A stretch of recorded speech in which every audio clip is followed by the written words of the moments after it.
एक बार फिर से स्टारलिंक को बड़ा झटका लग चुका है। साथ में बात करी जाए तो इंडिया में वैसी ही फाइट आपको देखने के लिए मिल रही है। स्टारलिंक और जियो और एयरटेल की बात करी जाए तो यहाँ पे समझौता टूट भी चुका है और साथ में अब पता नहीं सर्विस लेके आएंगे या नहीं आएंगे इंडिया में।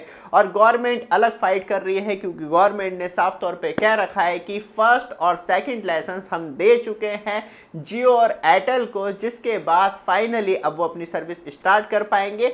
लेकिन सबसे बड़ी मुसीबत है स्टारलिंक के साथ, क्योंकि अभी स्टारलिंक को इंडिया में एक फाइनल क्लियरेंस लाइसेंस नहीं मिला है। उसके बाद डिपार्टमेंट ऑफ टेलीकम्युनिकेशन से सारे सैटकॉम प्लेयर्स को स्पेक्ट्रम जो है वो अलॉटमेंट कर दिए जाएंगे। उसके बाद अपनी सर्विस वो इंडिया में स्टार्ट कर पाएंगे। साथ में बात करी जाए तो तुरंत ही आपको नए ऑफर देखने के लिए मिल जाएंगे और तुरंत ही सैटकॉम प्लेयर्स मतलब सैटेलाइट प्लेयर्स जो भी आपको सर्विस प्रोवाइड करवाएंगे वो आपको लग जाने के लिए अलग अलग तरीके से ऑफर स्टार्ट कर देंगे।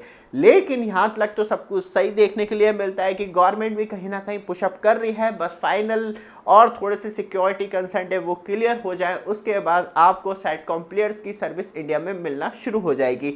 लेकिन तभी एक राहत की सांस ली जा रही थी इंडिया में कि हाँ अब कहीं ना कहीं जियो और एयरटेल और सबसे ज़्यादा इम्पॉर्टेंट कि स्टारलिंक की सर्विस फाइनलाइज इंडिया में आ पाएंगी।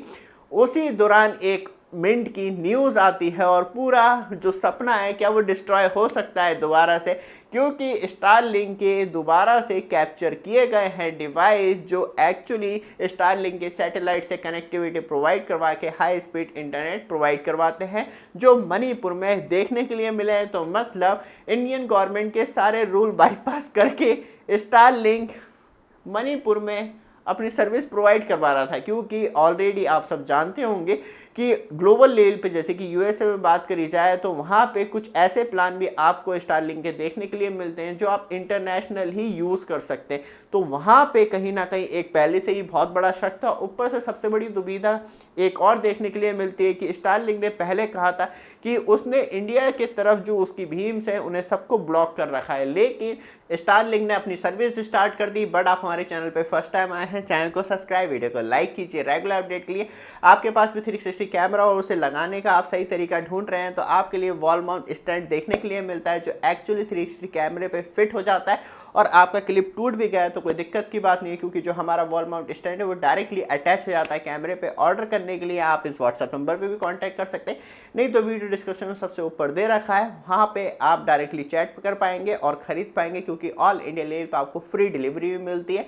बाकी आपके लिए कुछ स्पेशल प्रोडक्ट ऐड किए हैं, उन्हें चेक कर सकते हैं।